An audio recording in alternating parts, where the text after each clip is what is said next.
PPP resmi ajukan PHPU ke MK, minta pengalihan suara dikembalikan.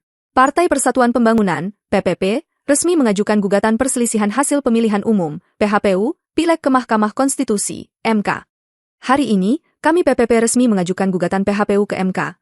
Kata Ketua DPP PPP Ahmad Baidowi alias Awik, di sela-sela pendaftaran PHPU di Gedung MK, Jakarta, Sabtu, 23 Maret 2024. Dalam mengajukan permohonan sengketa Pileg ini, Awik menyampaikan PPP diperkuat oleh 23 tim kuasa hukum.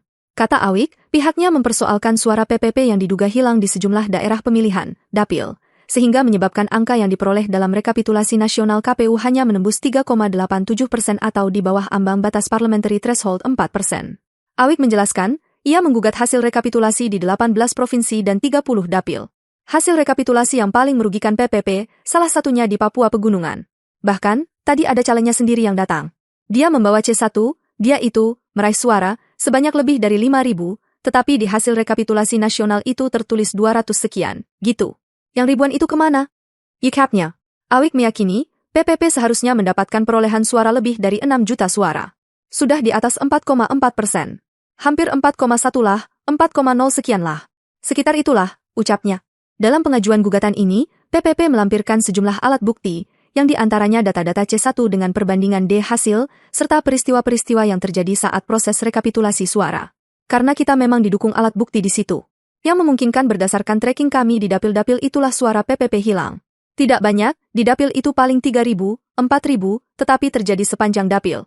Sehingga ketika di total itu lebih dari 200.000, suara hilang.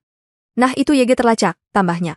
Dalam petitum permohonannya, Ketua Lembaga Advokasi Bantuan Hukum, LAB, PPP, Ervandi mengatakan, meminta MK memberikan kesempatan sekaligus menetapkan partai berlambang Ka'bah itu mendapatkan kursi di DPR.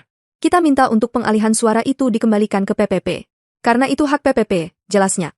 Tak hanya itu, PPP juga meminta MK menyatakan harus dilakukannya pemungutan suara ulang, PSU, di tempat-tempat yang menggunakan sistem noken, seperti di Papua. Tapi, pada pokoknya nanti di persidangan, karena kan ini belum persidangan. Jadi kita tidak bisa berkomentar banyak, karena nanti dibuktikan di persidangan, jelasnya. Download Tribun X sekarang, menghadirkan lokal menjadi Indonesia.